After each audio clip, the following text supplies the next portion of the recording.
Pero fue tan rápido que me dijo, mataron a Lalo, y donde me dijo dónde estaba su cuerpo, dije, se trata de mi sobrino. Eduardo es hijo de un hermano mío, que fue gobernador, y había vivido conmigo aquí en la Ciudad de México. Quiero, antes de llegar a la parte de la estrategia para sacar a los Zetas, preguntarte por qué esta violencia te tocó familiarmente, te tocó personalmente, y fue el asesinato de tu sobrino. Sí. Quería que me contaras, Rubén, cómo fue esa experiencia y cómo fue además para ti tener que dar la noticia a tu familia de lo que había ocurrido. Es que es bastante difícil. Yo creo que un mes antes del acontecimiento me habló el cónsul americano en Monterrey, un hombre que hablaba español, Neis creo que se llama. Y cuando me hablan, estaba yo aquí por el aeropuerto de la Ciudad de México, en un restaurante que está enfrente, iba yo para Saltillo, y me dicen, le habla el cónsul, me pasa el teléfono y me dice, ¿puedo utilizar un traductor? Le dije, sí, claro. Me llamó la atención porque yo rápidamente había pensado, hay que querer algo de temas comerciales, porque él venía de un sector comercial. Y me dice, oiga, ¿usted va a ir a Piedras Negras el viernes? Sí. ¿Sus camionetas son así y así? Sí, lo van a matar el viernes. En Piedras Negras, los Zetas van a sustituir sus camionetas, está todo preparado. Nos dice una estación de nosotros, creo que está en Del Río, Texas, nos dice esa información. Y le dije, oiga, cuídese, y nos despedimos. Pero le pregunté, oiga, ¿le puedo comentar a las autoridades mexicanas? Yo con cierta desconfianza. Claro, ¿no? Por supuesto. Después de lo que había pasado en otros lugares, me dijo, sí, claro, coménteles. Entonces le hablé a Poiré, precisamente. Le hablé a Poiré y me dijo, ¿dónde estás acá? Dijo, no te vayas. Hospédate aquí. ¿Traes algún guardia? Sí, si requieres algo, me hablas. Pues correcto, ¿no? Entonces me fui a un hotel de aquí de Polanco y ahí me hospedé.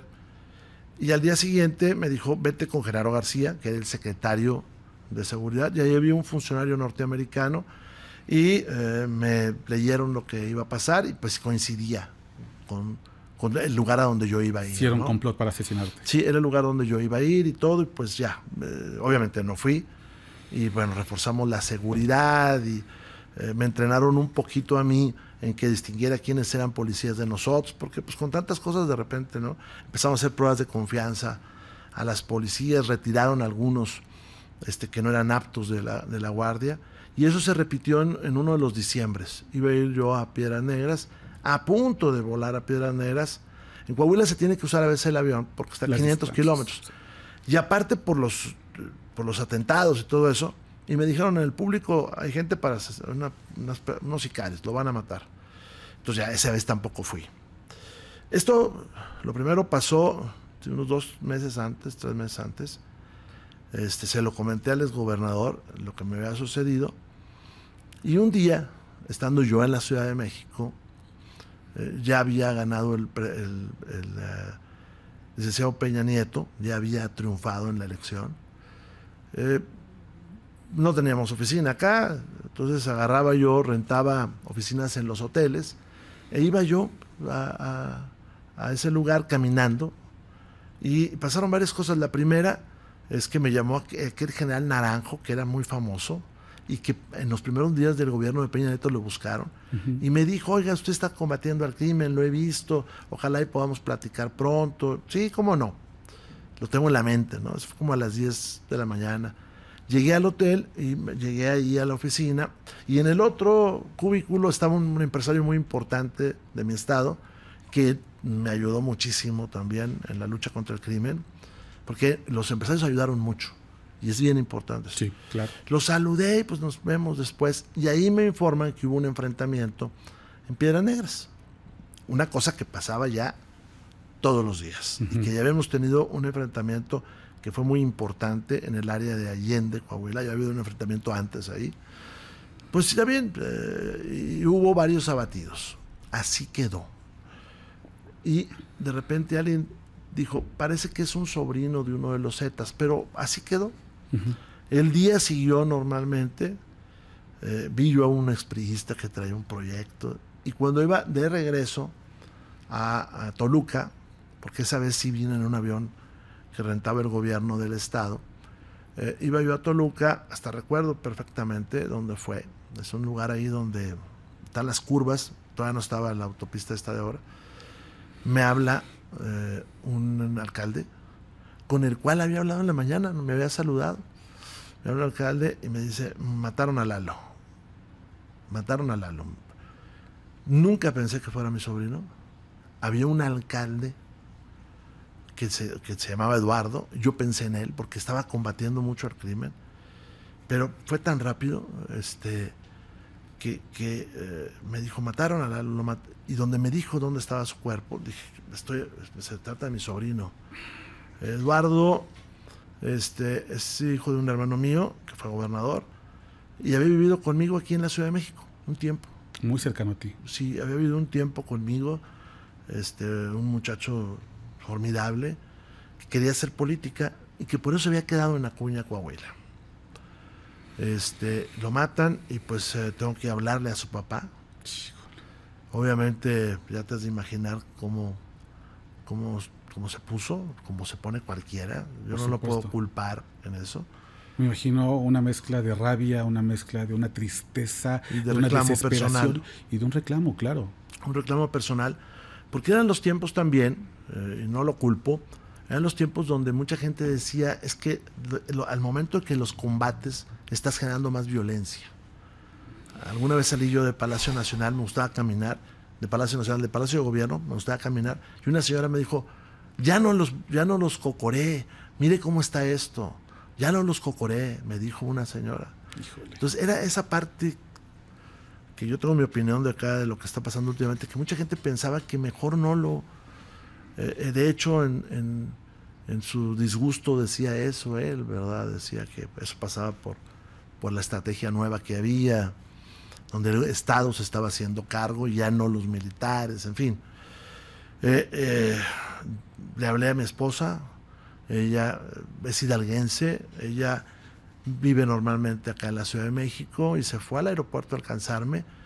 Me habló en ese momento el obispo de Saltillo, don Raúl Vera, don Raúl Vera, me habló, con el que hay días que tengo buenas relaciones, hay días que tenía malas, pero me habló. Es un obispo muy militante. Sí, me habló y me dio su solidaridad.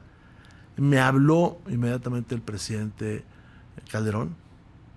Lo sentí muy conmocionado, lo sentí. Dijo: mañana están en Saltillo todos contigo. Y me habló el presidente Peña también, inmediatamente. Fue muy duro. Al día siguiente, mi hermano me pidieron o exigieron que no estuviera yo en el velorio. Cuando llegué yo a Saltillo estaban algunos de mis colaboradores. Me fui a Palacio, hablé con los pidieron que estuvieran todos, hablé, pues una conmoción terrible. Y al día siguiente, mientras estaba el velorio en Acuña está a unos 550 kilómetros de Saltillo. Cuando estaba ahí, llegó pues todo el mundo, subsecretarios o altos funcionarios de la Marina, altos funcionarios de la Defensa, altos funcionarios de la Policía Federal, que entonces existía. Ahí estuvieron conmigo y se trazaron rutas. Ya para en la noche, ya tenían ubicados algunos de estos personajes que habían sido. Y pues así fue ese día terrible. Amigos gobernadores me hablaron de inmediato. Algunos fueron a ver al exgobernador. Y el domingo, pues era una conmoción terrible, porque además tenía yo un problema político, porque el exgobernador pues estaba totalmente conmocionado, ¿no? Yo no lo puedo culpar de eso. La esposa, la viuda, también haciendo declaraciones. Y estábamos en la casa pues platicando de cosas. Y antes, cuando yo salía de mi habitación, dejaban un planito que yo pedí, donde había habido incidentes de violencia. De tal manera que uno iba viendo rápidamente pues el Estado siempre estaba con bronca. La primera vez que salió en blanco, dije, mire, es la primera vez que está en blanco. Pero ese día salí y estaba ahí el plano y lo agarré, bajé a la oficina y estaba ahí el fiscal y estaban algunos otros funcionarios y le dije, oye, este enfrentamiento o esta balacera que se dio aquí no está muy raro en Progreso, Coahuila. En la que mataron a Lalo. No, en la que mataron a Lasca. O sea, después de lo de Lalo viene lo de Lasca. A lo mejor estoy perdido en 1 o 2 días, pero ¿qué fue? Y me acuerdo que me dijeron, no, pues un enfrentamiento de la Marina. Ah, muy bien. Y entonces le pregunto yo, es que trae muchas armas, se me hizo raro, traía 2, 3 armas. Pues, ¿qué es esto, no? Entonces me contestaron, bueno, pues tal vez era un correo, ¿no? Que llevaba armas. Así quedó. Habíamos quitado toda la policía de Progreso. Toda la policía de Progreso había quitado, municipal, porque yo los empecé a mandar a pruebas de control de confianza. Y así quedó. Al rato me dijeron, oiga, la Marina está pidiendo un ministerio público. Pues que vaya al ministerio público. Progreso es un pueblo muy pequeño. Y así quedó. Al día siguiente, los empresarios, un grupo de empresarios, me invitaron a platicar conmigo y fue en la Ciudad de México. Yo estaba acá en la Ciudad de México a los 2 días o al día siguiente, aquí en la Terminal 2. Uh-huh. Ahí nos vemos. Ellos no querían verme, yo creo que en Saltillo. Y ahí en el hotel que está ahí, pues se sentaron a platicar. Yo sentí que iban a darme su apoyo para que yo no me echara para atrás en la lucha contra el crimen. O sea, yo sentí que alguien les dijo, si no lo apoyan, no sé quién, si no lo apoyan, va a echarse para atrás y vamos a perder pues lo ganado, entrecomillado ganado. Y estábamos en eso y había Blackberries entonces y me entra el mensaje, me dijo y me decía el fiscal, oiga, ¿se acuerda del cadáver de ayer? Sí, pues resultó que era el Lasca. Heriberto Lascano. Y entonces le dije, permítanme salir. Y le dije, ¿cómo me estás diciendo eso? Sí. Le dije, asegura el cuerpo. Dijo, no, pues por eso nos dimos cuenta. Pues se robaron el cuerpo.